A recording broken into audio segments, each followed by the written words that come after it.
stormnat kan du höra någon som ropar hej ho! Ifrån havets djup det kommer och det låter så. Hej ho, hej ho, hej ho. Storm på Biscayan, skeppet är kvar. Skeppet han seglar Kalle Theodor. Därför så vilar han nu i sin grav, vackad av Sjögrens Kalle Theodor. Men en stormnad kan du höra någon som ropar hej ho!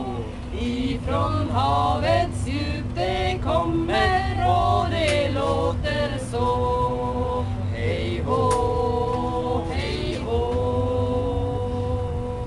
Yngstrande sjömän som på böljorna for, det var den lille Kalle Theodor. Och därför så grät ju och sörjde hans mor, fast nu minns väl ingen Kalle Theodor. Men en stormnatt kan du höra någon som ropar hej ho! Ifrån havets djup det kommer och det låter